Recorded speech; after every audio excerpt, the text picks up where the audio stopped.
All right. Thank you, Patrice, and thank you to all of the wonderful volunteers that make the Underline happen. With that, we'll now begin our program. And here's the agenda for today, just so you know what we're doing and so that you really stick around for the last part of the presentation, which is the most exciting.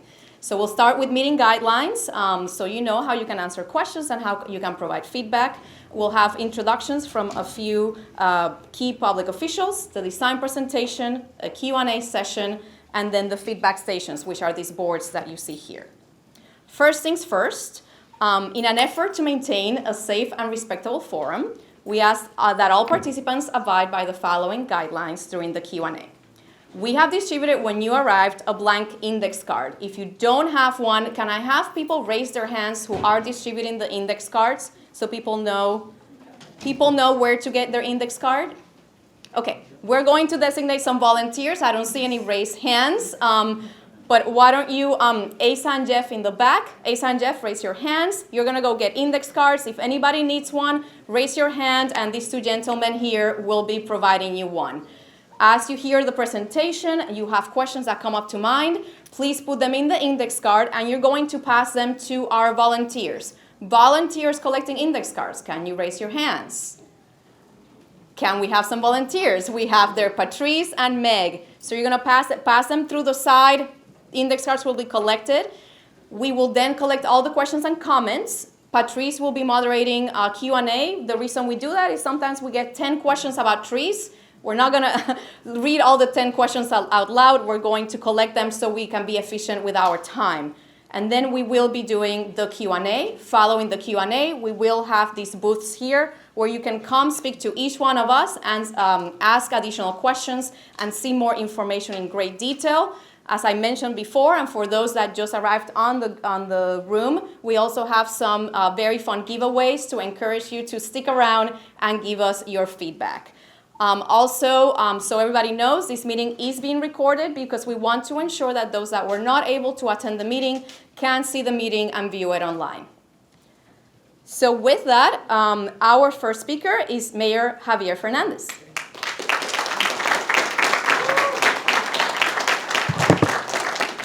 Hi, good evening, everyone, and welcome to South Miami. We're so glad to have you all here this evening.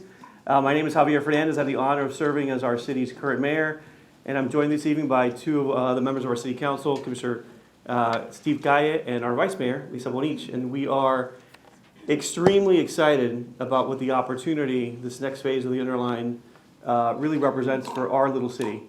Before I make some comments, I want to just again acknowledge the decades-long work that Meg and her team have put together at this point. It's amazing how we went from an idea, and it's a testament to how you can't keep a good idea down. And to Danny, who I've known in our personal life, really excited to see his contribution from a baby lawyer to now a partner at a major law firm. His impact on the airline has been tremendous. So congratulations to you and all the other volunteers for your hard work and your dedication to what is one of the most important projects, certainly in my lifetime, in our community. This project is important not just because of what it is, but what it represents and the opportunities for South Miami that it could bring. And so we are excited about the prospect of envisioning with all of you how we can take some existing public spaces and aggregate them to the Underline so that we can activate them, make them destination points that will make, again, South Miami the town center, downtown for the Southern Gables, Pinecrest, South Miami proper. We look forward to the prospect of the Underline being a place where people will come to convene, host events. I had the pleasure of attending a 3-day music festival in Annapolis this weekend, and I'm envisioning the prospect of a silent disco happening here at the Underline at a public space. But there are so many ways that we can leverage this important investment to do so many positive things in South Miami, and we're excited about that opportunity and look forward to hearing all of your ideas. So thank you for joining us on this journey to design a better tomorrow. Thanks.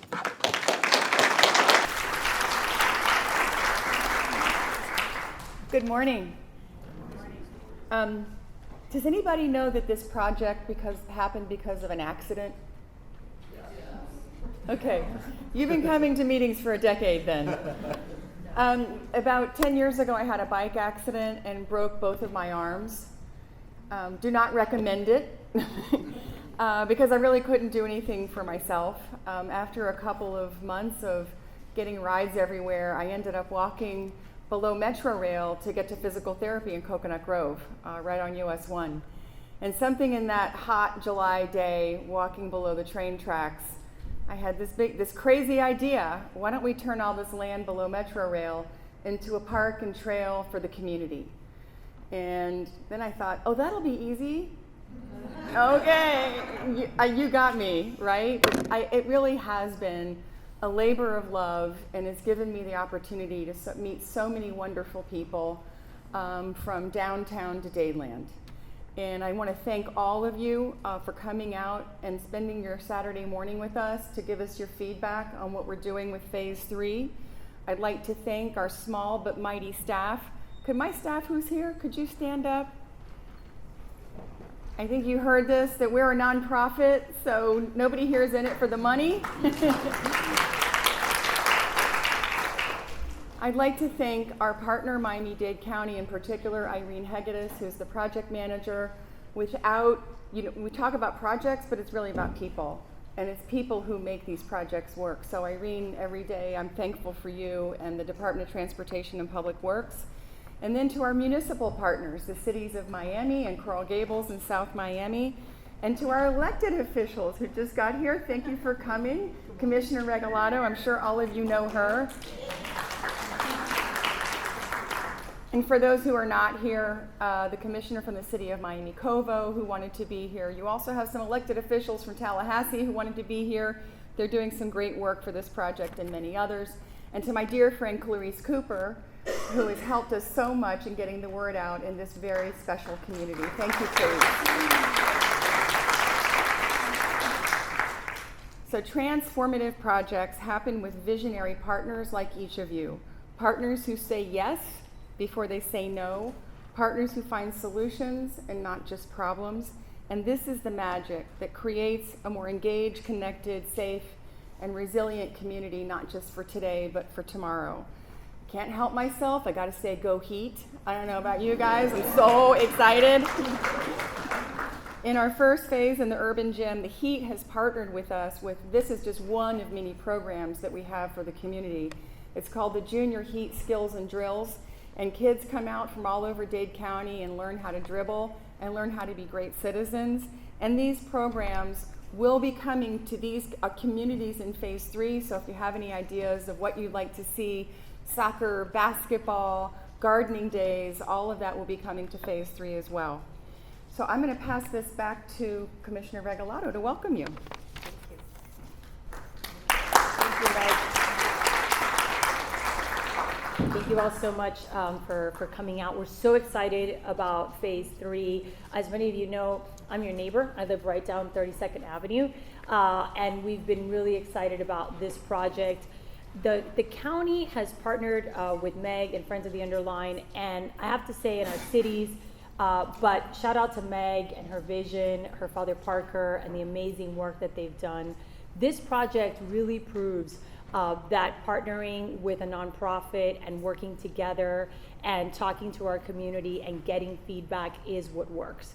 You know, Miami-Dade County has a lot of transit projects, a lot of parks projects, and unfortunately, many of them have been a disappointment to our residents, but this is the exception to that rule. And I want to thank Meg and her team for the dedication.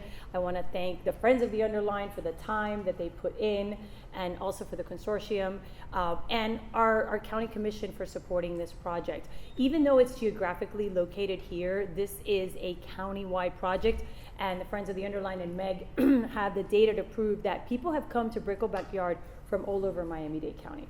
You know, when we first talked about this, a lot of folks thought that this would be just an amenity for the neighborhood, and although it is transformative for our neighborhood, and specifically for District 7, it's something that will bring people from all over the county to really enjoy a space that has been underutilized and actually for many years has been a nuisance to our community. So as your county commissioner, I get the calls about the trash, and the problems with the empath, and we're really excited about bringing programming there, bringing security, bringing lighting, bringing activity, and really changing the way that our neighborhoods work. You know, when US 1 was built, it divided communities, and the Underline is going to bring those communities back together and really give us a space in an area that has so much density for us to get to know our neighbors, to get to know our neighbors' kids, and to become a tighter knit community and really change the dynamic of how we live here. We live here because of the walkability, because of the bikeability, and it's wonderful. That's why I live in the rapid transit zone and I'm a believer, but it's not always safe. And that's one of the challenges that we have, right? So we love this lifestyle, but sometimes we have to be a little worrisome about what comes next. So you're gonna hear a lot about intersections, a lot about security. Every intersection is different. All the amenities are different. You know, Meg and her team with the county has really spent so much time getting feedback. And I think that's what makes this project so different.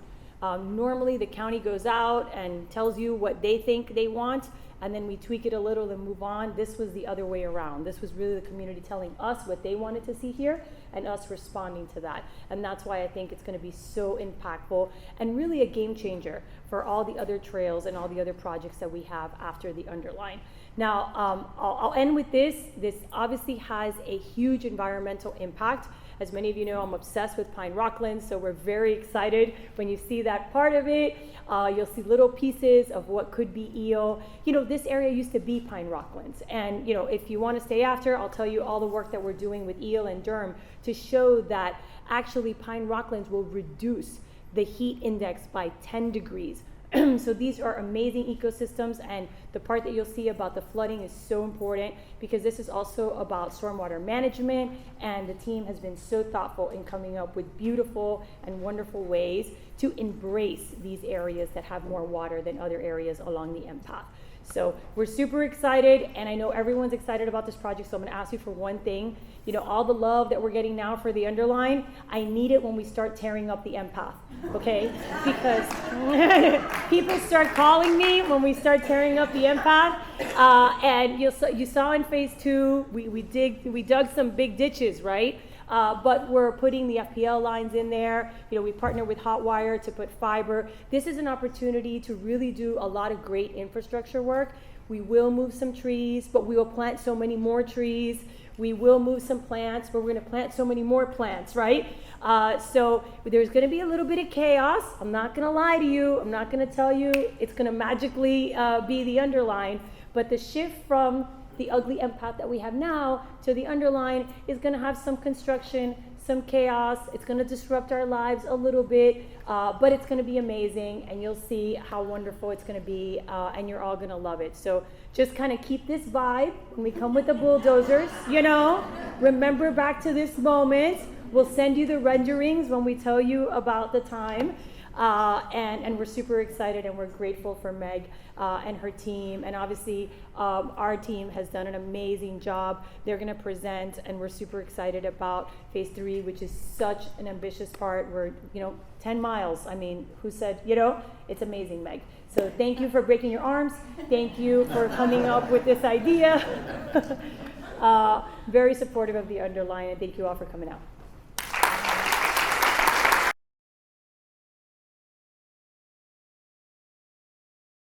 Well, welcome everybody. I hope that we're going to try to make this brief so those that want to see the heat game can get to it. I'm Irene Hegeres. I'm the project manager for the project. I've been involved with Meg and actually James Corner's team since 2015. And I would like to thank all of you for taking the time from your busy schedule to actually be here tonight with us.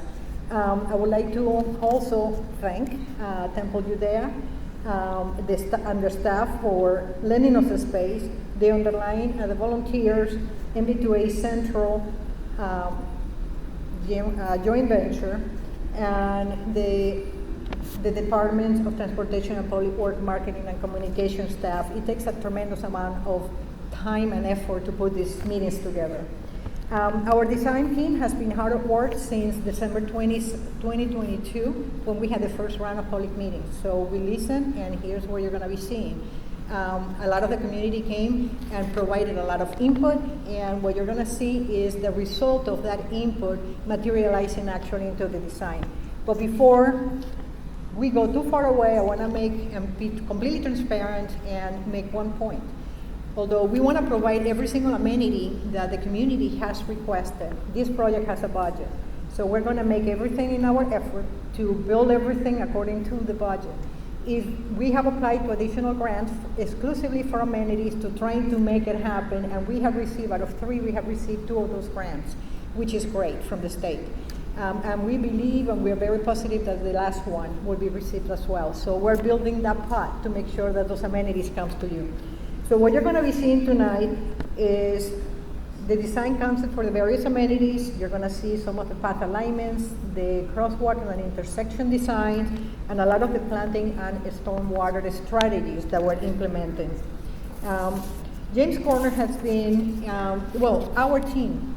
So James Corner and MV2A Central has an amazing long-standing relationship with the county. I couldn't speak better things to them. And you can see by the presentations and the work that they're putting out that they are above, over and beyond what I won't say anymore. But they had worked really hard, and James Corner actually was selected through a competitive process. And they, in 2014, 2015, and they developed after 120 public meetings. That's amazing, right? So the framework plan, which is the master plan, it sets all the standards and the criteria for the entire project as you move through it. They also were selected to do the phase 1, which is open in 2021. The Brickell Backyard, which is in the most densely populated area of Miami-Dade County. And now they're with us again, trying to finish the largest portion. So phase 1 is 0.5 mile, phase 2 is 2.1 miles, and this is 7.5 miles. So that will complete the project. And we expect the construction to be completed early 2026.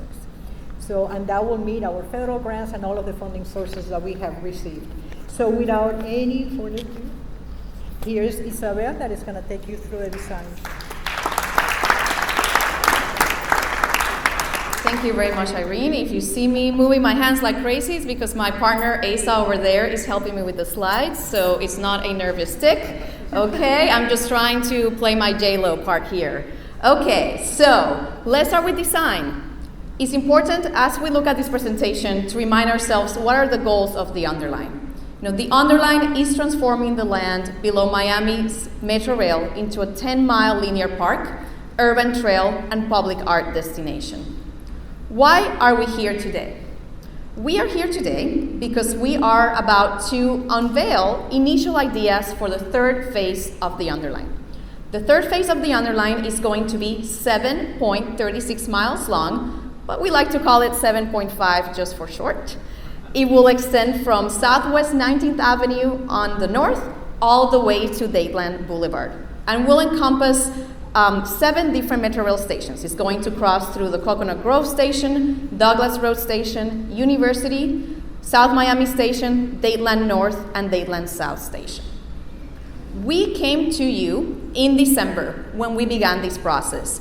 On this timeline here, we see the timeline of the entire project with the framework plan that Irene mentioned that began in 2015, the construction of phase 1, phase 2, which will be complete soon, and we're looking at the bottom bar in white, which is phase 3. We began the work in December of 2022, where we came to you first without any design ideas. The idea at that point was to hear all of your aspirations for the project, as well as to understand the challenges that you see with this project. So we're able, through design and engineering, address those challenges. After receiving your feedback, we went back to the drawing board and have been working for the past 6 months to develop the designs you're about to see today.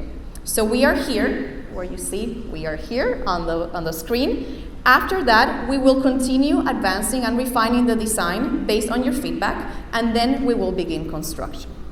So in total, we will be having 3 public meeting cycles. As I mentioned, the first, if you don't mind, one back. Okay, the first was our listening session developed in December of 2022. Today is our second, where we are discussing initial ideas, and then we'll come back to you one last time to present final designs, but also to discuss the construction schedule, because we know it's really important you remain informed to understand how are we building this project, how are we affecting traffic, and how soon can you benefit from the Underline within your neighborhood. Now, for us, having an inclusive design process is really important. So why is your opinion important? Back in 2015 when we started this project, and I started this with Meg, so you can imagine how long we have been committed to this project, we developed 3 sets of public meetings, very similar to today. In fact, one of them was held right here in 2015. And during those meetings, we asked similar questions. What are your aspirations for the project? What would you like to see? At that point, we were not quite sure what the Underline wanted to be. Does it want to be a park? Does it want to be a trail? Does it want to be an art destination? And it was your feedback that allowed us to create what are the key priorities for the Underline today. Those include a safe multimodal transportation, nature, and community. How have we accomplished those so far, and how will we continue keeping those key priorities as part of the 3rd phase of the Underline? First, safety. We will continue having dedicated biking and walking paths along phase 3 of the Underline, as you see today on phase 1 at Brickell. These will include lighting to make sure the corridor feels safe at night, and also improve crosswalks, and you'll learn more about those as I move through the presentation. Second, nature. We will be planting the corridor with native vegetation inspired in the local plant communities that are critical to South Florida, so that this vegetation really works with the existing environment we have. Third, community.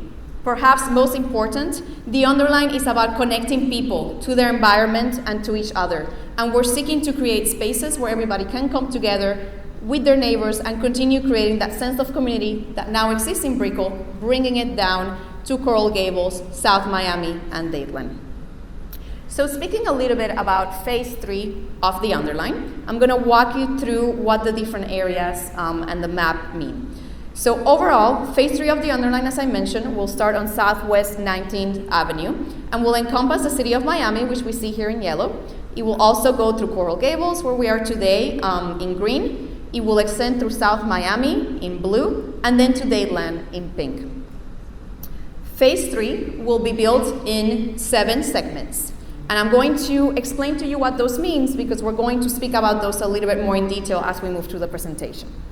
So the city of Miami is divided between segments 3 and 4, and that's why it will be built as 2 different spaces. Coral Gables will have 3 segments. Again, the reasoning behind the segments is to minimize construction disruption to your neighborhood. So Coral Gables will be built in segments 5, 6, and 7. South Miami will be built as 1 segment, segment 8, and then Dadeland as another segment, segment 9, for a total of 7. Now, before we present design, as I mentioned, we did come to you in December to obtain your ideas, aspirations, and to also understand the challenges that we must resolve through design. So I want to walk you a little bit through some key takeaways that we took based on your feedback. In December, we had 3 sets of public meetings. We had 2 in person and 1 virtual. And similar to the boards that we see today, on those public meetings, we asked you for your opinion on spaces you would like to see on the Underline, how can we improve intersections to make them safe, and we also ask you just an open questions. Tell us what you think, what you want from the project. We learned several things. First, the top priorities for the project.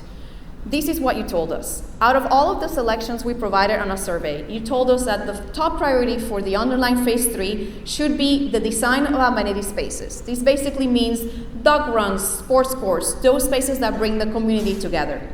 You also told us as a second priority that we must address intersections. We must make them safe. Third, that you really wanted a safe and straight bike path, with, again, you will have the opportunity to see on those maps all the way in the back. Fourth, that you're very interested in spaces that have opportunities for events and activities, such as fitness classes, cultural performances, and those you will see on those boards back there.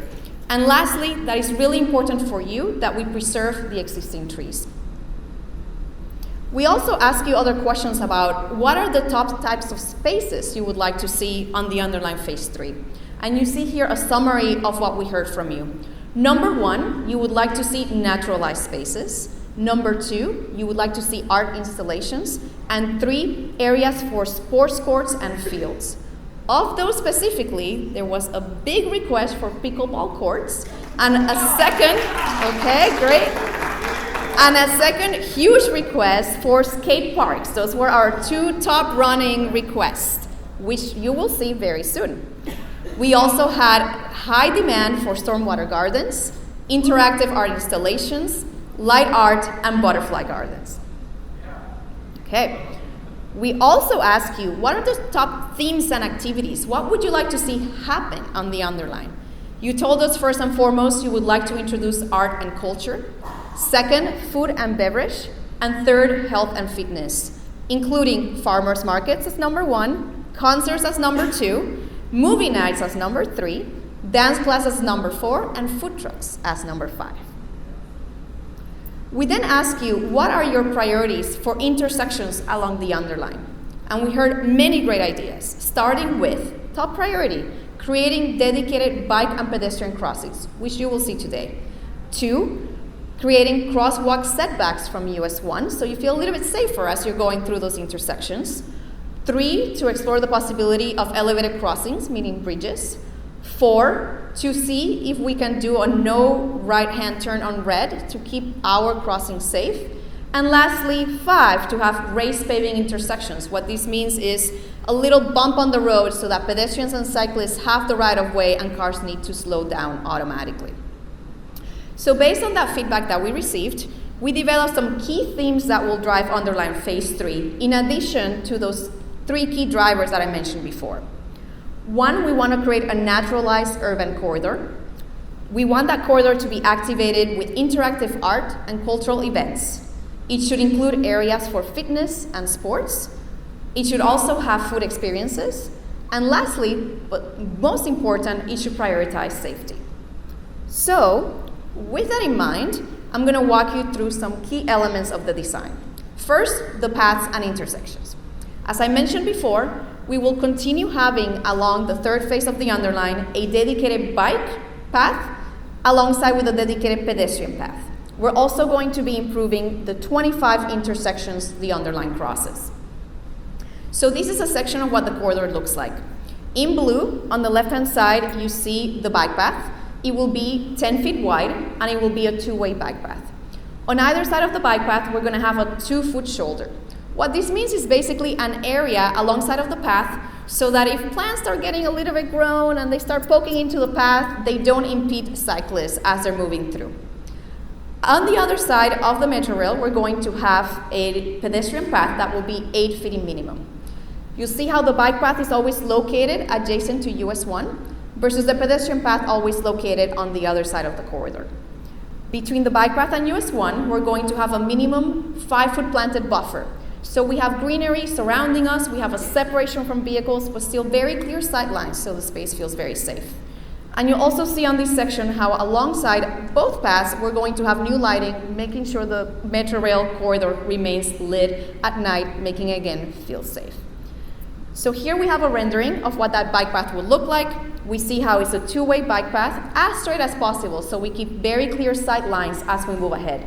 The 2-foot shoulder on the other side, again, to keep those plants at bay, and then the planted buffer along US 1. On the opposite side of the image, on the right-hand side, we see the pedestrian path then separated from that bicycle path. So we can keep those 2 modes of transportation separated. Bicycles moving at a faster speed, pedestrians perhaps at a more leisurely pace. The pedestrian path, in turn, is going to be narrower, 8 feet in width. And you see the difference here with the biking path is that it's meandering, it's a little curvilinear, because we want to have a more leisurely, slow experience from the biking path. Alongside of it, there's going to be a number of sitting areas, so those that are taking their morning jog maybe can pause for a moment underneath the canopy of trees and enjoy the native vegetation surrounding the path. In terms of intersections, as I mentioned, the third phase of the Underline covers 25 intersections. So I'm going to describe you just 2 so you understand what are the observations we have on the intersections and what are we doing to make them safer.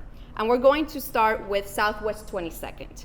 This is an aerial view of what Southwest 22nd looks like today. And there's a number of observations that we have heard from you. Number 1, right now the end path is a narrow shared path, as we see on the right-hand side. It's curvilinear, and as it approaches the intersection, it's kind of bendy. So if you're coming on a bike, you don't always see the intersection ahead. You don't always see if we have a green light or a red light, and you're not really sure what to do. If you notice the small waiting area, as you approach the intersection on your bike, there's very little room to wait. So if I'm there with my family of 4, and we occupy that space, nobody else has room to wait, right? That's one of the challenges we have.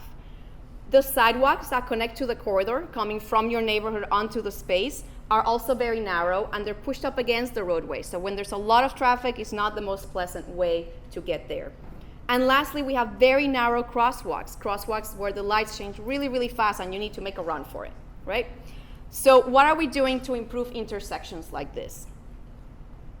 Okay, going back, okay. So I'm gonna move from left to right. So if you guys see the number 1, this will be your new bike path in orange. As you see on this image, different from before, the bike path is going to be as straight as possible. So as you're moving on your bike, you can see the intersection ahead, you can see if the light is green or red, and you know what to do. Do you need to slow down, or can you continue moving and crossing the street?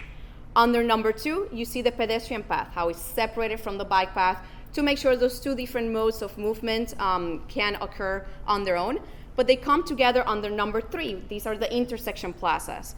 You'll see how now these are much wider than what we have there, so people can gather while they wait to cross the street. Under number 4, now we have our new crosswalk, and you'll see how this has become much wider from what we have today. We're going to have dedicated crosswalks, one for pedestrians, which is in white, and one for cyclists, which is in green, to again ensure that people moving at different speeds are able to safely cross the intersection. And lastly, those sidewalks that are connecting you to your community under number 5 are going to be set back from the roadway, so people feel safer as they're moving through. You're not walking through traffic, while also having planting against the roadway, so we also make sure the roadway feels lusher and greener. We're also providing a number of traffic measures to ensure, again, traffic understands that they need to give priority to pedestrians and cyclists. So first, we'll be adding new trail crossing signs. This will advise people that are driving far away that there will be a trail crossing coming up, so they should slow down and be aware of pedestrians and cyclists. Number 2, we are proposing a 3 to 5 second leading pedestrian and bike interval. What this mouthful means is that the pedestrians and cyclists are going to get the green light first to cross for 3 to 5 seconds. Once those 5 seconds pass, then cars are going to get the green light. This will make sure that you are already crossing the intersection before cars even start moving, and cars can see you as they start turning, as opposed to what happens today where everybody goes to the intersection at the same time and it becomes a little bit of a game of chicken. Do I go or do you go? Now, we are also developing a number of traffic studies to see if we can even increase that safety. And I'm saying these pending studies because, as you all are aware, every intersection along the corridor is different. And that means that some intersections are easier for implementing these additional measures versus others. So these additional measures will include increasing that pedestrian interval to 10 seconds. So you have 10 seconds to cross the street before cars get the green light. And also a no turn on red. In this particular intersection on Southwest 22nd, we're proposing a no turn on red on US 1 southbound, so that again, as someone is driving and you're crossing the street, you're not consistently looking to make sure a car is not coming. Now, you also, when we met in December, gave us a list of other intersections that should be of high priority, intersections that felt extremely unsafe for you today. And one of those was Southwest 57th Avenue or Red Road. This intersection has very similar challenges to the ones we just talked about: an indirect approach, a small shared path, very small waiting areas. But specifically, one of the main challenges with Red Road, as you see on this image here, is that it's a little bit of a game of Frogger to cross the intersection, right? You go from the right to that triangular piece, to the middle, to the other, and if you're not fast enough, you get stuck in that little triangle with cars going really fast, and that definitely does not feel safe. So what we are proposing to do, if we pay attention to the intersection, is to straighten out that intersection, to avoid all of those different directions. So as you're coming on a bike or as you're walking, you have clear line of sight, you have your dedicated crosswalks, and you're able to make your way across. It will have very similar guidelines as the others, including a dedicated bike path, dedicated pedestrian path, large intersection plazas, neutral signs, and a leading pedestrian interval. And here we're also exploring how can we increase that pedestrian interval, and also how can we add no turn on red not just from US 1 southbound, but also from Southwest 57 southbound, so that both turns are a little bit more protected against prioritizing cyclists and pedestrians. Okay, so with that, I am going to take a little break, and I'm going to pass it on to my colleague Alejandro, who will be discussing some additional ideas. All right, thank you. And Isabel will be back. All right, so since 2015 and through phase 1, we've been hearing from you, the future users of the Underline, that you wanted a naturalized space, a place where you can actually enjoy nature with your family and your friends. And we delivered. We delivered that in the Brickell backyard. We went from what you can see here in some areas, a very sterile lawn, to an actual, biodiverse corridor.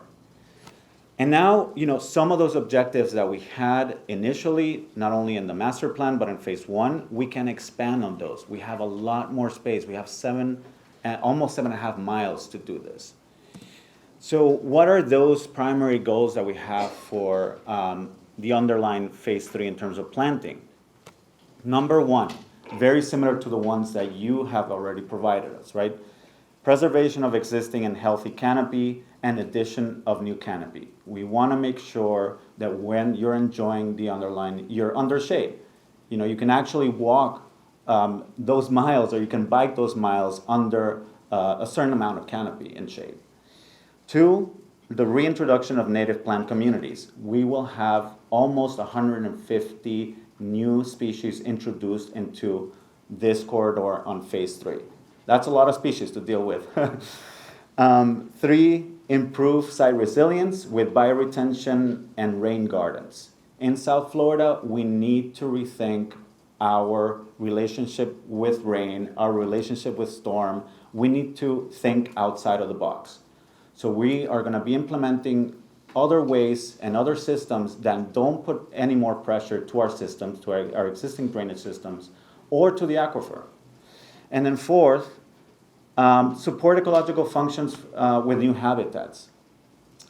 This project is obviously for you, but it's also for biodiversity, for animals, for pollinators, for fungi to come back to this area of Miami-Dade. Now, let's talk about a little bit more in detail about what's there right now in terms of trees.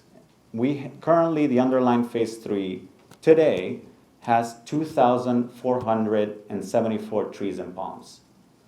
Almost 70% of those will remain in place, meaning we're not touching them. There might be minor pruning that we do to keep them, spruced up, but we're not going to touch them.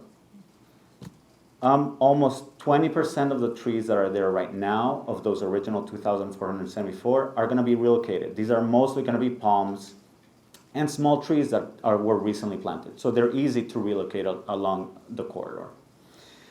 And then, yes, we will have removals. There will be removals. 30% of those will be removed.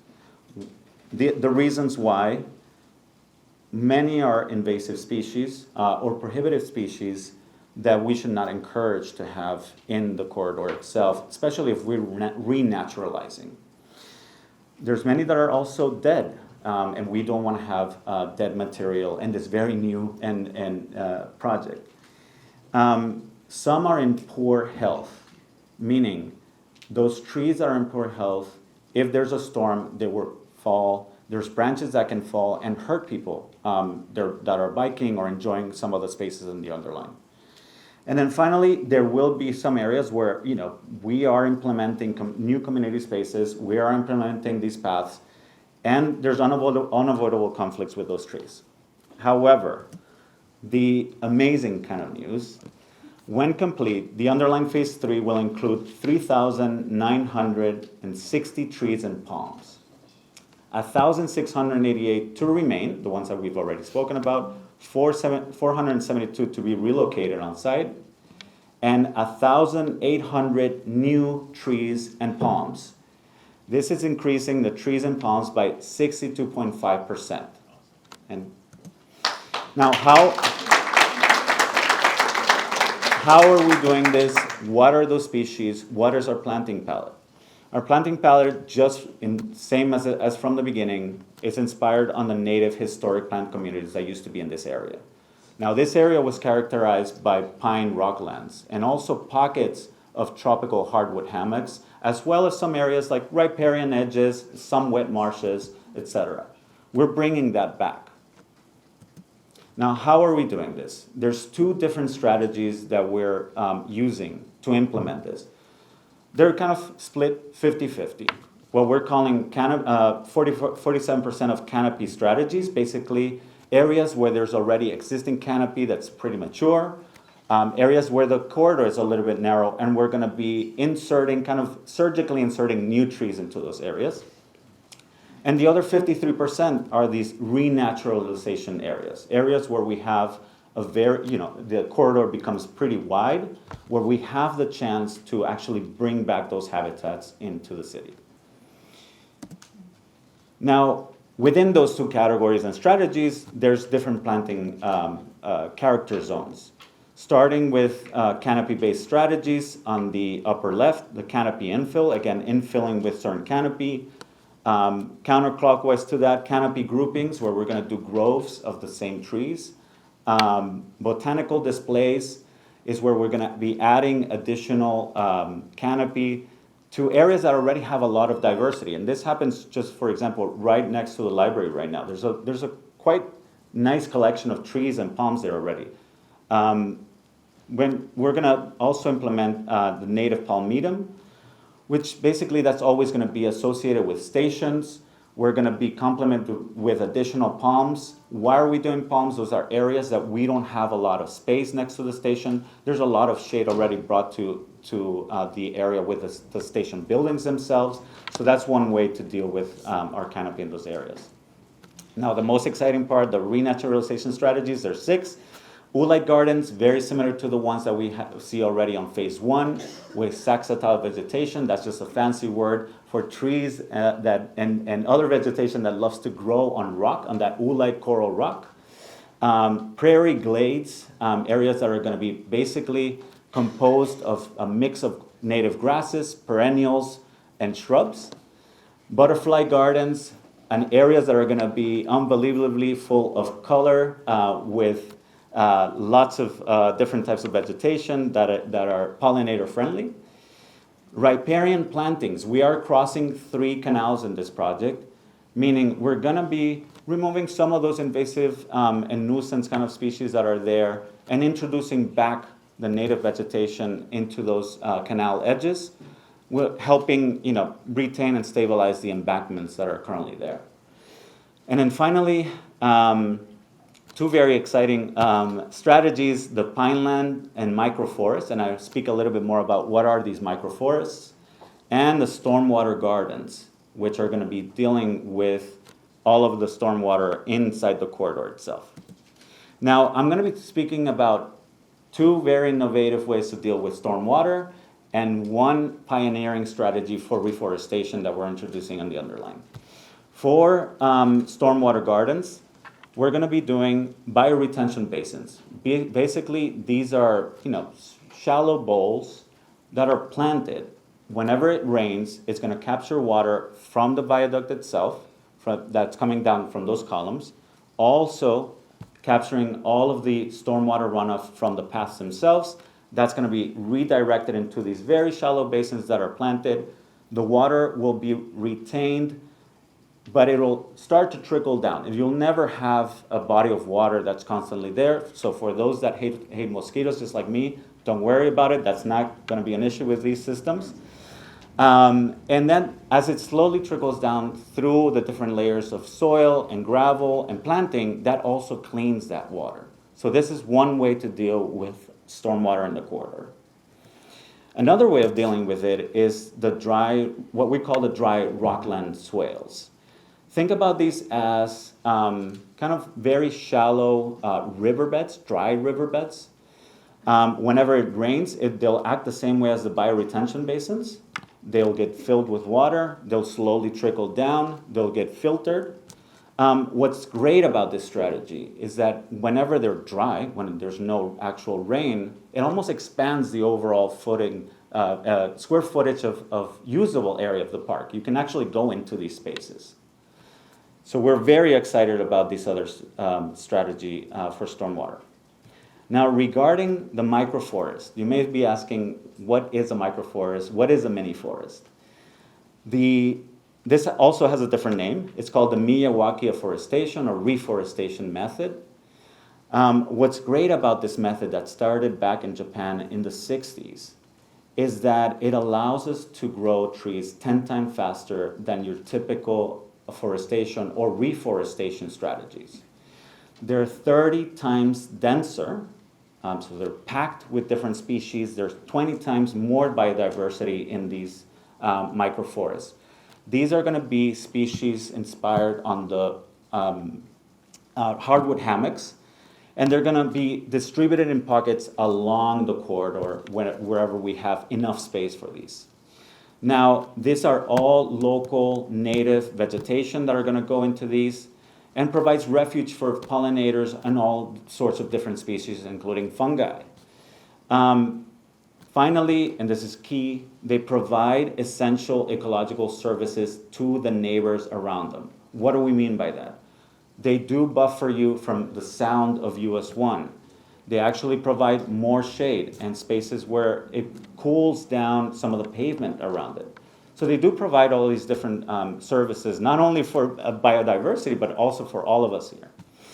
And finally, they are great learning opportunities, especially for children, to learn about the local ecosystems. So we're very excited about this microforest. We will be pioneering this in South Florida, and it will be kind of a breakthrough in the way that we reforest this part of and this corridor.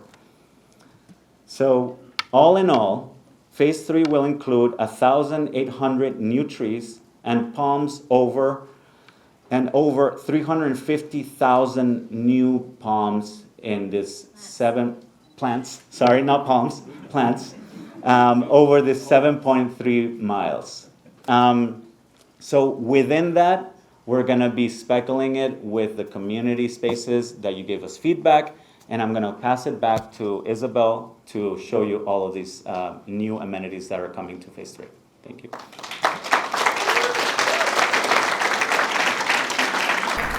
Thank you, Alejandro. So now for the community spaces. So as I mentioned before, we understand there is need for a wide variety of different spaces where the community can come together, both within your own neighborhood in Coral Gables, but also across the 7.5 miles of the third phase of the Underline. So as you see on this map, they're all basically labeled with A starting at the north, all the way to L at the south. And I will be walking you through these 12 spaces. And again, we have more information on the boards on the side. The most important thing to understand with the design of these spaces is that we really listen to you to understand what are the kinds of spaces, what kind of uses, what kind of events would you like to see. And in this icon, we have basically summarized what each of those 12 spaces involves. Some include markets, food trucks, areas for dogs, areas for kids, areas for fitness, along with areas for butterfly gardens, stormwater gardens, and pure nature. So moving on to our first space, this is what we call Space A, the Grove Gallery. This is located between Southwest 24th and 25th Avenues.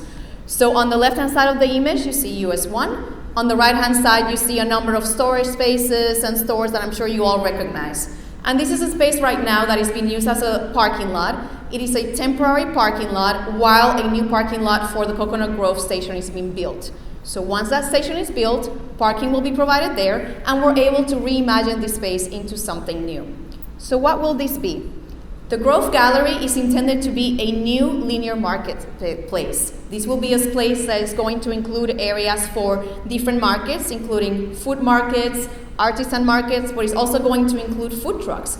So it really provides an opportunity for the community to come together and for local businesses to be able to have a place to expand their operations. It will also include a number of picnic tables, as you see here on this image, and also bocce courts, which we heard from you were something that is super fun that can really add to this environment, this food and beverage marketplace. The second space is what we call Space B, the Underline Plaza, and this is located directly south of the Douglas Metro Rail Station. So on the left-hand side of the image, that building that you see here, that is the back of the Artefacto store. And on the right-hand side of the image is Ruiz Avenue.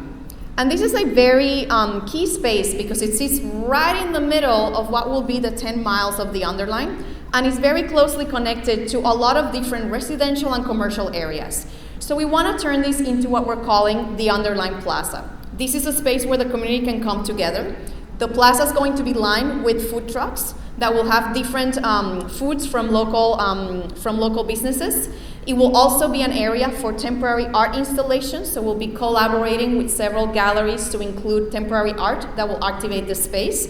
And lastly, it will have what we call the urban beach, which is really a space, again, with different types of seating, so people can really go into the food trucks, grab a cafecito in the morning, grab a taco in the afternoon, perhaps a beer or wine. Please tell us if that's something you would like to see, and come together in the Underline Plaza to enjoy some of the artwork. Moving further south, now going into Coral Gables, Space C will be Bark Park. And I'm sure you all recognize this parking lot here. This is located along Ponce de Leon Boulevard between Southwest 42nd Street and Grand Avenue. We will be replacing this parking lot with a new space for dogs. Now, important to keep in mind, we are keeping some of the other parking lots. We're just reducing a little bit of it so we can create a new space for our four-legged friends. This Bark Park is going to include two areas, one for big dogs and one for small dogs, because we know sometimes big dogs like mine love to play with little ones, but little ones don't want to play with the big dogs.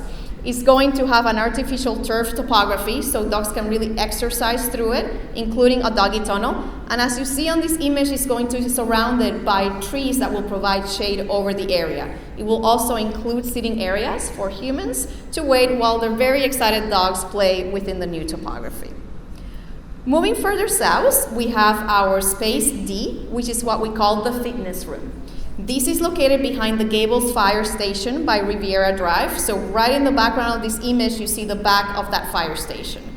And you see here a number of trees. These are very small. These were recently planted. And these are examples of the kinds of trees that my colleague Alejandro mentioned are going to be relocated. So we can open up this space for fitness activities. So we are keeping all of these trees. We're just moving them slightly. So you'll see that as we start construction to open up the space for the new fitness room.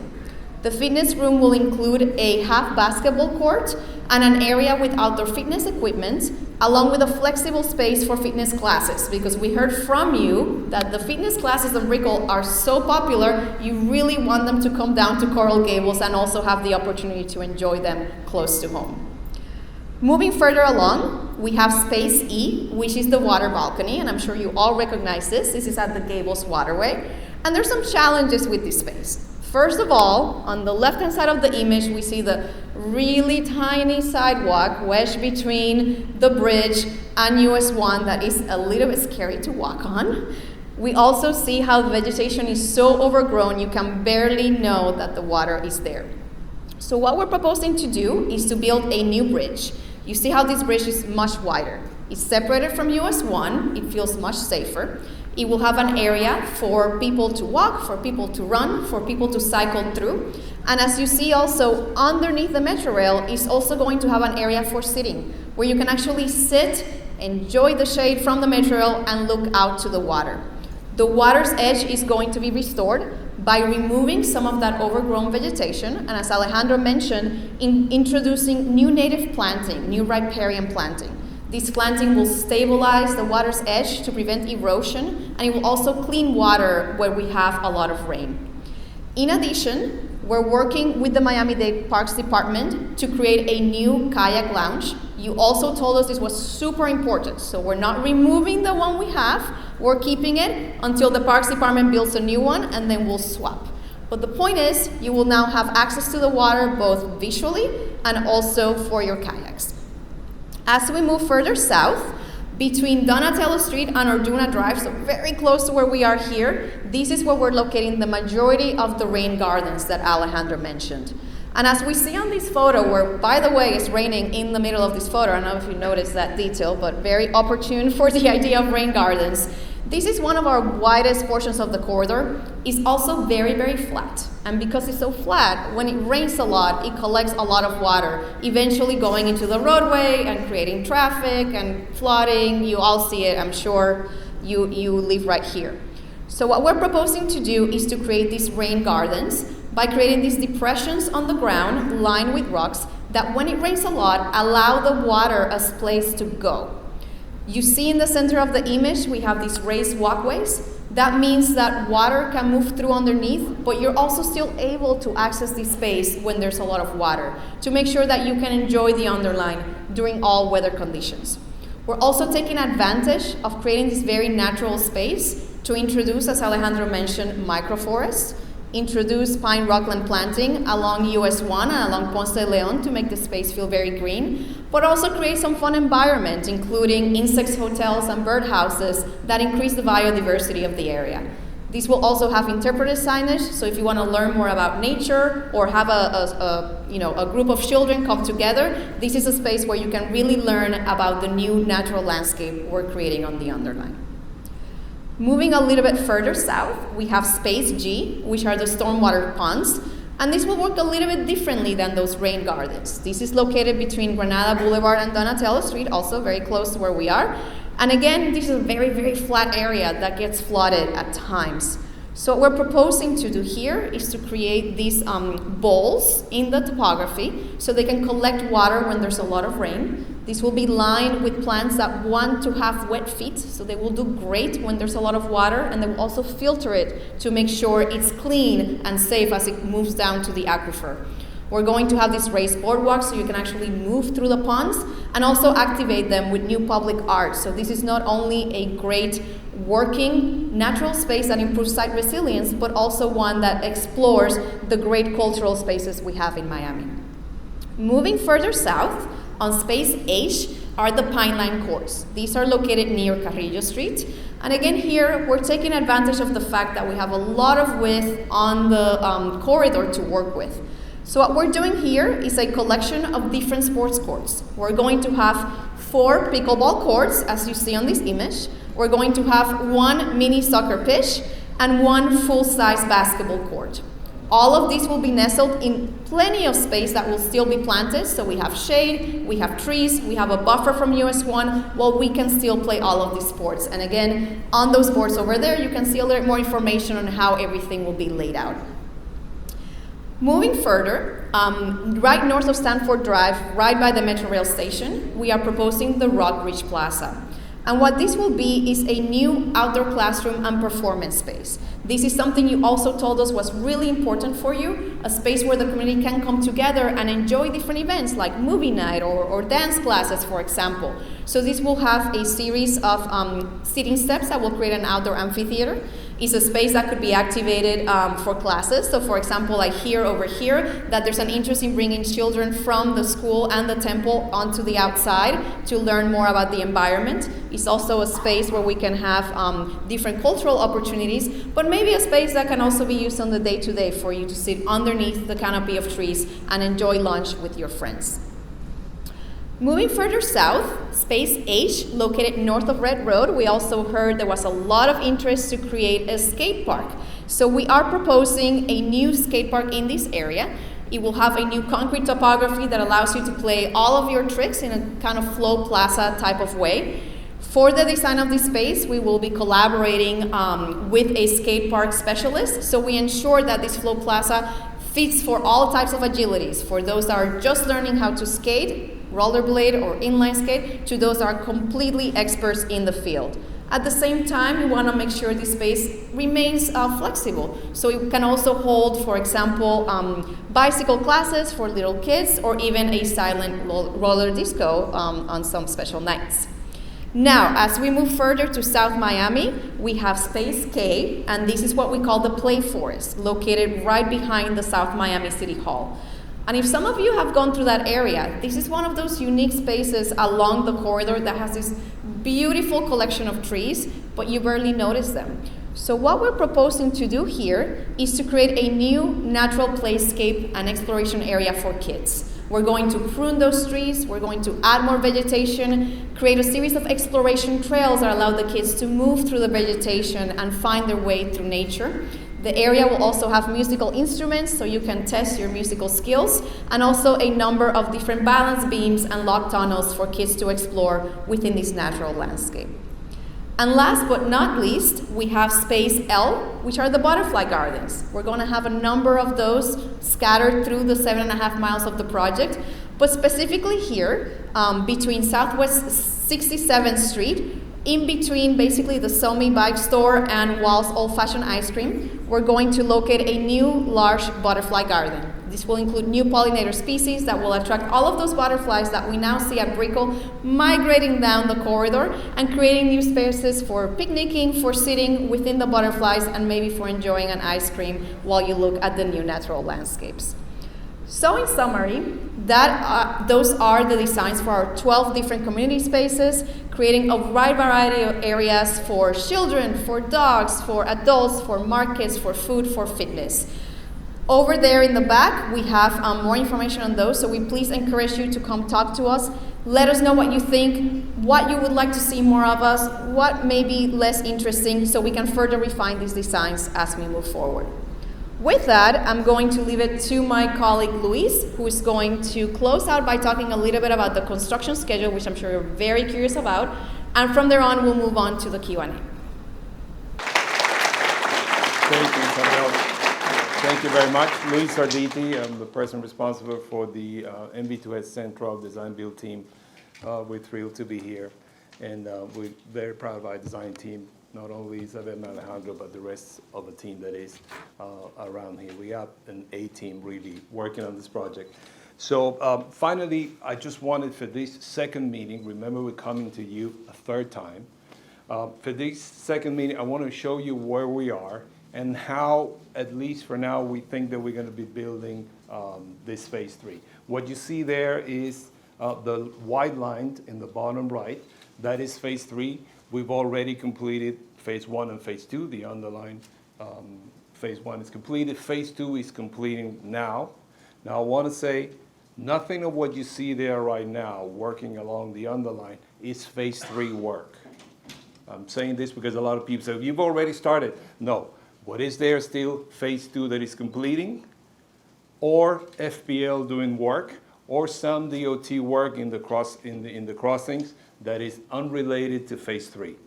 We will be starting in September of this year, right? As you know, we are at 45% design for now.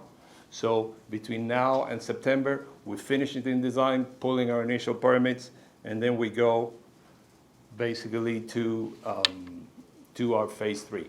It will be built basically in 2 waves. The first one is, you see at the top, you see there is a 1 series at the top and a 2 series at the bottom. In the bottom right, you will see that there is segments number 3, 5, and 9 that will be starting first. And then segments 4, 6, 7, and 8 will come in a second wave on or about March of 2024. So this year, you will see basically segment number 3, which is right in Coconut Grove, where we were looking at the amenities right now. It's going to be the first one on Coral Gables, and then a segment number 9, which is all the way down south by Dateline. We'll get all those out, and then it'll overlap with the second wave. The second wave will start at the bottom. You see the second part of City of Miami, and then the balance of Coral Gables and South Miami. So if you live in South Miami, in the South Miami area, we're going to be next year, by 2024, is when we're going to be around this area working, right? So finally, what happens next, right? So first of all, we'll come to you, as I said, a third time. That's going to be in September. Before we initiate construction, we're going to show you a lot more detail. 100% of the design completed, and then the details on the construction and how we're going to build it, more detailed, more specific. Today, we have 2 activities now to do. First, we're going to do a Q&A all together, and then there's going to be this science fair that we're talking about, where you have all these stations, right? So you can roam around and ask specific questions. I know that you will be asking questions, and we're gonna direct you to the specific station later on so that you can go into those details. I'm gonna ask the design build team that is staffing the different areas to come to the booth, please. Okay. So they're gonna be, all right. So this is the 4 stations that we have. First of all, path layout is behind me, right? We have the whole path over there. Our guys are gonna be there for design. You can walk up to them, ask them any question. Then path and intersections. In the back, Sean and Chris, please raise your hands. There you are. And Maria, right? You can go and ask them all the questions about intersections, safety, and so on. Then planting and rain gardens, we have the star of our, one of the stars of our show, Alejandro, and then Dylan and the rest of the team. And then on amenities, we're gonna have, of course, Isabel and Guga that are gonna be there answering those questions. But before that, you should have received index cards where you could have written your questions. If we have those questions, then you please pass them to the volunteers. And here is Patrice that's going to help us moderate that. We're going to do first the Q&A, and then after that, you're going to be free to go to the stations and then ask specific questions.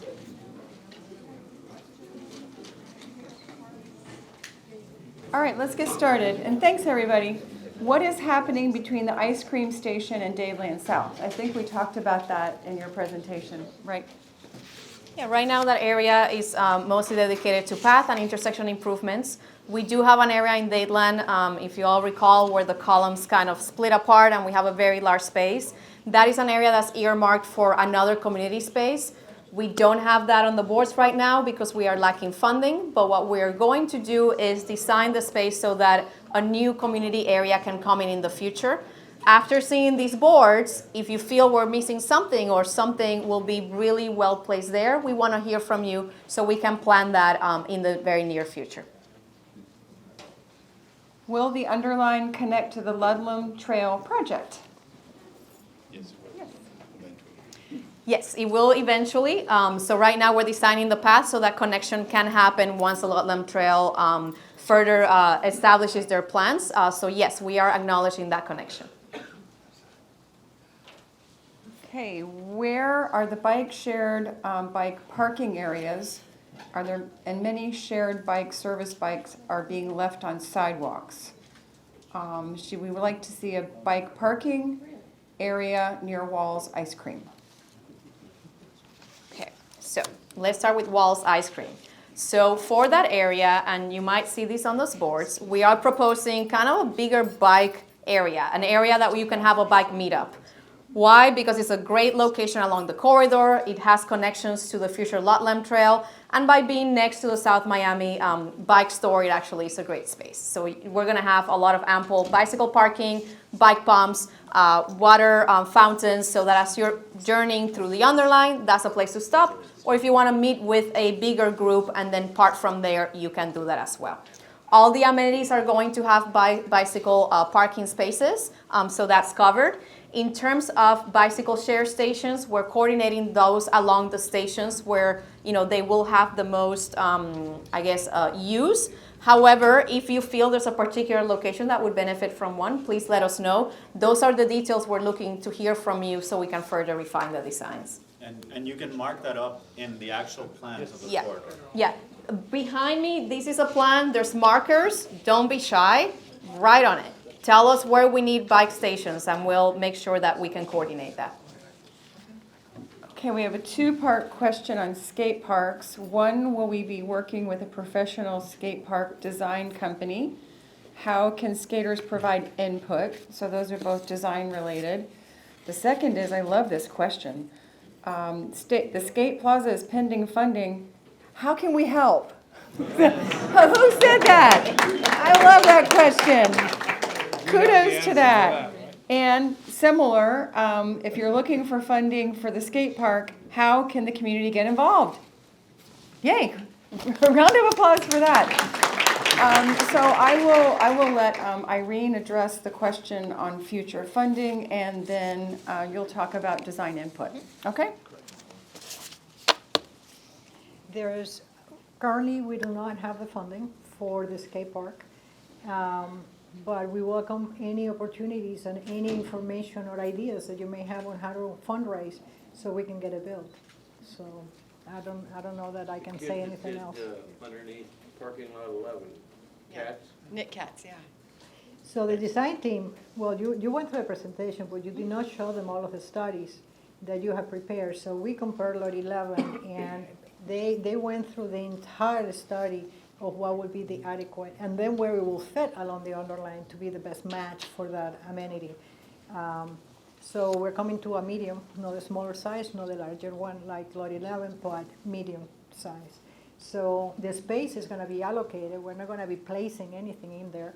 So if the funding becomes available, then the skate park happens. How much funding? Do you have it priced? No, we don't. We don't have really a design yet. We don't have. That's one thing. Just any rough order of magnitude? It can We're be. going to hold you to it. I know. Yeah, I and this mean, is being think of it, recorded. the mayor's asking me live about giving a number and price, right? Okay.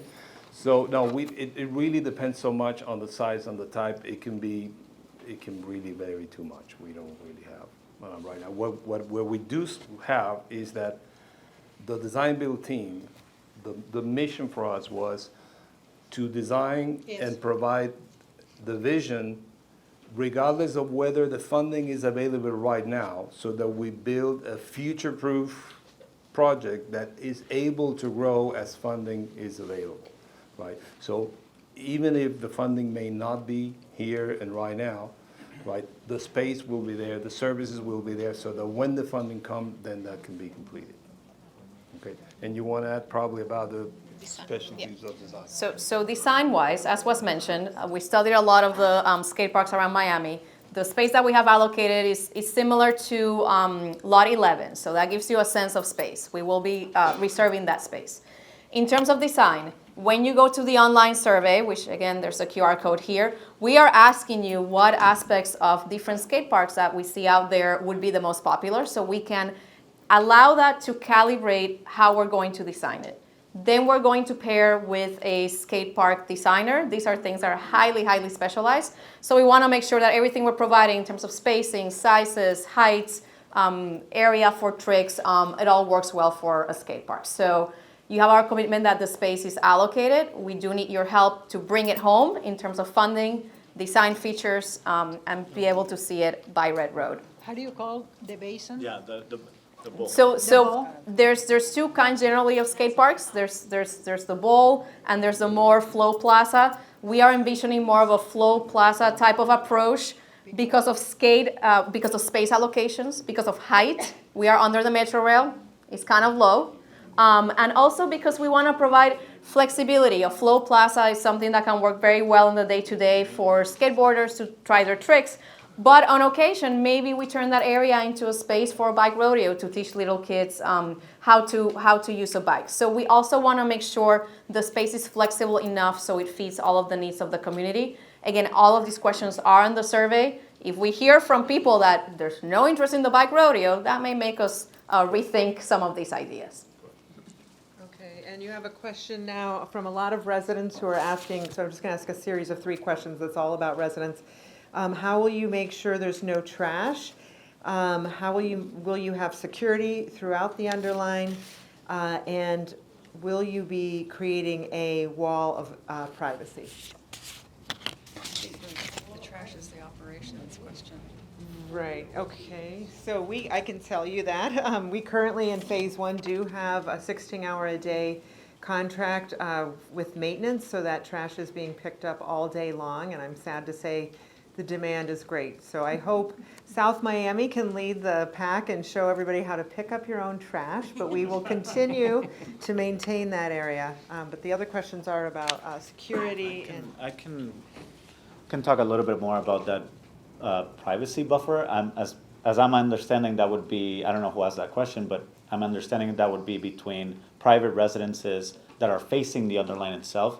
Yes, those areas we are creating enough of a planted buffer, and with species that can create that that buffer along along the underline, wherever we have private residences facing the corridor itself. So yes, we are keeping that in mind as one of the planting strategies for the project. Don't go anywhere. So is there any irrigation, and how mature will your new trees be? So there is zero irrigation in this project. One of the things that we're doing is try to grade the corridor in a way that we can capture as much of the rainwater as possible. This is what you call a share escape. This has already been tested in phase 1, and it's pretty successful. We will see, no matter what, some species, won't really like it at the beginning, but we have a great horticulturalist now as part of the Underline.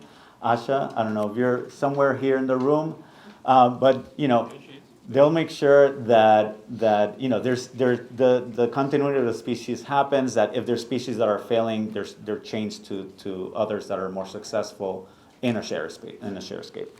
Now, regarding the mature canopy trees, 60% of the trees that we're going to be introducing, the new ones, are going to be 2-inch caliper, 12 feet tall. Now, the rest, we have 30% that are going to be larger and a 10% that are going to be extremely large. Now, we're talking about 6-inch caliper. Those are large trees. So yes, we are putting new mature canopy in. However, keep in mind that it's better always to plant trees at smaller calipers with smaller root balls. Those will establish themselves better in the underline. They will slowly grow into this kind of condition. If you bring something very mature, it might fail really fast. So that's one of the strategies that we're using. Okay, and this may or may not, people are worried about the increase in impervious surface. So what are you doing about drainage? Do we want? Dylan's Yeah, ready sure. to take Sure. So many answers to that, but go ahead. The increase in impervious surfaces are going to be all the stormwater for this phase of the underline is going to be managed within the right-of-way under the underline itself, and so all of the impervious surfaces are going to be managed within different types of stormwater treatment systems, such as drainage wells and stormwater gardens, etc. But the idea is to keep all of the runoff within the underline itself, not to accept runoff from other areas, nor discharge from the underline to areas outside of the right-of-way. Okay, great. And so we have a bunch of safety questions. Have you considered advance warning for vehicles that are turning toward the bicycle pedestrian crossing? Cars turning right onto a crossroad must get into a stacking lane before turning right. And just everyone wants to know about intersection safety. So who wants to take that? We'll call Sean. So Sean and Chris, who are leading our traffic engineering, can speak about that. Yes, thank you. Good evening, everybody. Sean Campbell, as mentioned. So we certainly understand that probably the most critical element are all of the turning movements. That being, of course, the right turn, which we are studying and hope to be able to control and prevent those no turn on reds. That's critical. So that's both coming from US 1 and coming onto US 1. The other critical movement, of course, is the left turn. So currently, some of the left turns are controlled, meaning we call them protected. So you'll have a red arrow that will not allow the cars to turn left across our underline. What we're studying too, and what we'd like to implement, is to do that on all of them. So currently, they don't all have it. Absolutely, the goal is to have all of them with that. That will drastically increase the safety. Am I leaving anything out? I think that's the focus of it. The signage, of course, is very critical. Make people aware that the trail is there, more visible, open things up. The plazas help a lot, as the presentation showed, to indicate where the people are and that they're visible. The leading pedestrian interval is also very important. Those few seconds to be established in the the crossing before the vehicle always proves to be a very important component. So, good. Yep. If I may add, what we're doing within the team is running all the studies so that we can make the case to some of those intersections that the county does not control directly, right? They're controlled by DOT.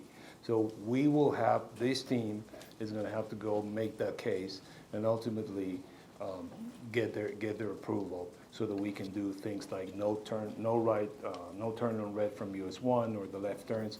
So we running all the bases, that we can assure you. We're running the studies, we're making the counts so that we can put our best case in front of DOT and get all those improvements implemented. Excellent. We hope you succeed. Yep. This is the last question I'm going to read, but I want to tell you all you had amazing questions, but don't forget to go to each section and write those questions in so everybody can make sure that your concerns and questions are recorded. So what do cultural events do with noise, interruptions of the train? For instance, a concert, a movie? All right, so that's a great question. First of all, we're building under the train. That's part of the allure of the project. That's what makes it unique and grounded in Miami. So it is what it is. That said, we've been hearing the train. That train has not interrupted our presentation. I acknowledge we're inside, but the train goes by really fast. So it's not something that's going to interrupt cultural performances. We have already successfully done a lot at Brickell, and it has not been an issue that has interrupted the effectiveness of those performances. In addition, one of the reasons why we are selecting the area that we're selecting for cultural performances is that we have a lot of footprint, which allows us to include a lot of trees. Trees will drown out noise and will also provide shade, and that's also part of the strategic thinking that we've been doing with locating all of these different spaces. So we hope that between lessons learned at Brickell, these additional trees, and the fact that, again, we are under this unique space, those performances will continue being as effective and unique as they are today. Really good question, Luis. It's for you. Okay. Will there be hiring from the community to assist with construction of the site? Yes. Okay. Yes. That's basically a yes. Okay. Yes, we will be, not close to the microphone. So we will be, by the time the construction comes in, we're going to be having some local hires, and that will be on or about, as I said, September, October of this year. Yes. Okay, great. So we can help circulate that when Sure. you're ready. We will Absolutely. help. Okay, and will Coconut Grove residents be able to be the vendors and the food trucks that you Fantastic question. Yes, that is what we want. So you can talk to Patrice and I believe Christina as well. Is Christina? Yes, she's here. There she is. Christina is helping organize all of that. So if there's contacts for vendors, or if you yourself are a vendor, please communicate with her. She's trying to make sure that all of this is really rooted in the community. Are there hydration stations part of this project? Yes, there are. So every mile we're going to have a hydration station, which consists of a water bottle filler, a drinking water fountain, and also a doggy bowl. So you will have opportunities to hydrate along the 10 miles. And here's a great recommendation for Douglas Road Station, that it needs to represent Black heritage, the Bahamas clearly, and that Macedonia church here is the oldest church, so we need to somehow represent that on the underline. Yes. And to that end, in addition to food trucks, we are gathering different artists to be able to curate the public art that will be displayed on the underline. So if we can talk to any of you to help establish that within the community, we would love to bring some heritage and art onto the Douglas Station area. And Meg, I think this is a good question for you, is how can the nearby schools with green initiatives be involved? Okay, well, I'll tell you. So already, thanks to our community engagement manager there, Massey, we are engaging schools. We have an awesome program called Climate Champs. Come check it out. Any schools that are interested, please contact us.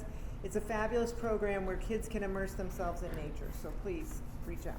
Okay, so we do have some questions about safety. I think, the no turn on reds. How do we make sure those are enforced? Mm-hmm. Right. So we have our traffic engineering team over there. If you can stand up, we have Sean and Chris. And as a reminder, after this, we will have opportunity downstairs to learn more about this, and Sean and Chris can directly address it. But generally, we are working with FDOT to do traffic counts, to study all the intersections. As I mentioned, they're all different. So this is not something that's possible on all of them, or it may be more feasible on some at a shorter term, and others require more time. So we are working with DOT to figure out how to best establish it.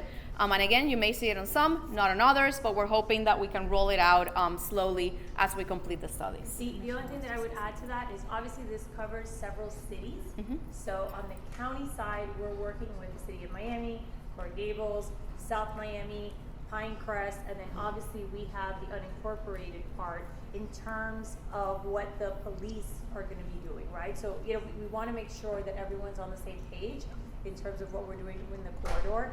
And that's actually a broader conversation that we're having with those municipalities and the county in terms of homelessness, shopping carts, blocking the box. It's a lot of stuff. But it's part of what we're doing in the RTZ and making sure that it's consistent, from Brickell actually to the falls. So another question about security on the trail, asking, will the municipalities provide the security, or is the Underline going to have special security services provided?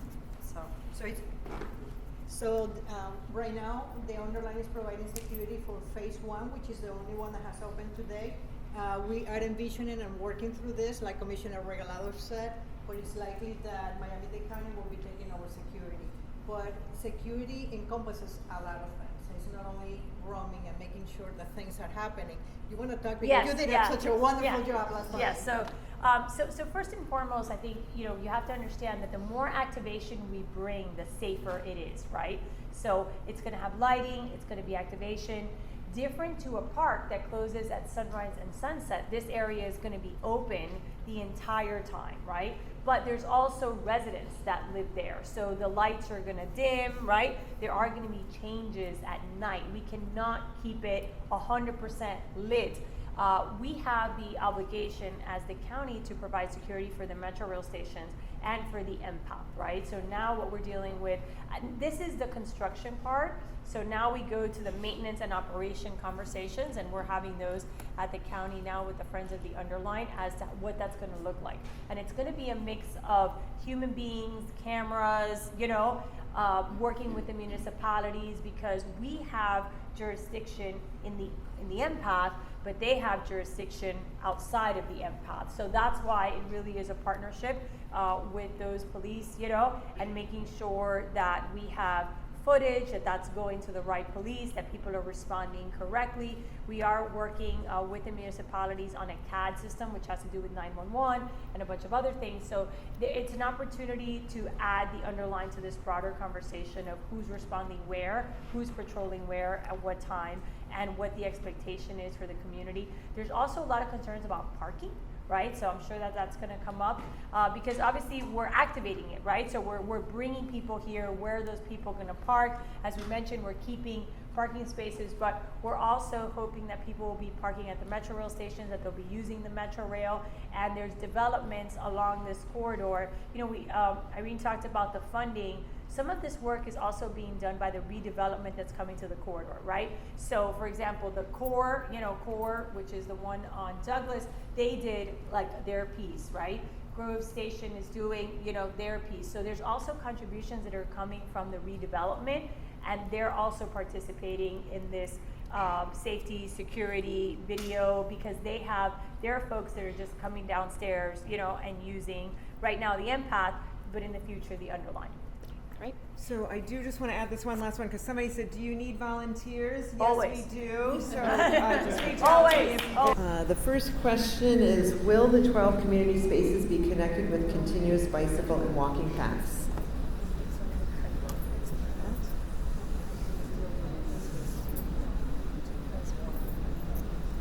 Okay, so the question is about amenity spaces and paths. Yes, what we're going to have is the bike path is going to go past the amenity spaces, so it can still be straight and uninterrupted. And there's going to be dismount areas with bike racks. So if you're coming on a bike, you can basically dismount, park your bike, and go to the amenities. The pedestrian path in turn will be going through the amenities, so you can actually enter them, enjoy them, and then keep going on your path. So all of those will be fully connected. The next question is, how much money has the City of Coral Gables provided and how much more is expected? The City of Coral Gables has committed $7 million towards capital construction, and I believe that there is a consideration for also providing assistance with ongoing operations and maintenance. So, I want to answer that. Sorry. So, the City of Coral Gables committed $7 million to have maintenance, and they were due. Maintenance over memorandum of understanding. And they're committing $7 million. In addition to that, they're committing another $380,000 that's going to be bestowed with that. So hopefully, all the grants that we have received are going to be applied to all of the amenities because we didn't commit the city limits. We said that it was going to go for the entire phase 3. So we do have money from the city of Miami. The city of Miami contributed $15 million. Those $1 million, it's a total of 16. $1 million that went towards construction of phase 1, and the city of Coral Gables has contributed $7 million plus $380.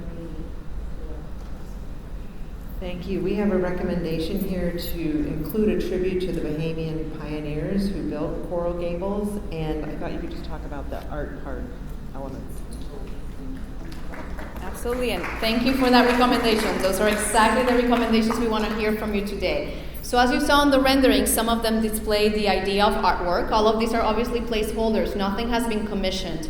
So we would love to hear your recommendations, and we're working together with Art in Public Spaces and a number of other institutions to identify the right areas for artwork and what that artwork can be. So again, if you have ideas, please let us know, and thank you for that, and we'll definitely look to see where we can best incorporate something that acknowledges the Bahamian community. It's a great suggestion. How will vagrancy and criminal activity be minimized, prevented? I'm not gonna put staff. I'm not gonna put staff on the spot. That's everyone like step back. You notice how that one went. Yes. That's why I'm here. That's why I'm here. One of the things that we know is that activation and movement is the way to really ensure that the corridor is safe. So, where we have problems in the end path is where we have overgrown trees, where people can hide, where they can kind of make a makeshift home. So that's why you see in a lot of these areas that, we're clearing some of this and we're making sure that there's lots of visibility. We are working on security and maintenance. Different than a regular park, this is open 24/7, right? So it's a little bit different. And that's the other part when we talk about the next conversation that we have that we need your support on in terms of maintenance and oversight is because unlike a regular park that just opens at sunrise and closes at sunset, this is open all the time. So that's going to be the challenging part, but the more programming we have and the more activation we have and the more use we have, the less of a problem that becomes. I will tell you that post-pandemic, we have seen a lot more homeless people in this corridor. What happened was during the pandemic, a lot of stores closed and they left the downtown area and started moving up the corridor. We also have a lot of encampments along the South Dade busway. The busway is being constructed, and as part of that construction, it creates this like shelter. That's going to be eliminated when that project is finished because those areas will be closed off. So it won't be open and there won't be an opportunity. Right now, it's just a lot of empty space. So we really need activation and planning and programming, but it is something that we're looking at, and that's a lot of the conversations that we're having in terms of security and lighting. Great, and then I think we're going to wrap it up with one that kind of ties in two themes here is will food trucks be able to access electricity, and will there be lighting at the amenities like pickleball section? Okay, great. So food trucks, yes.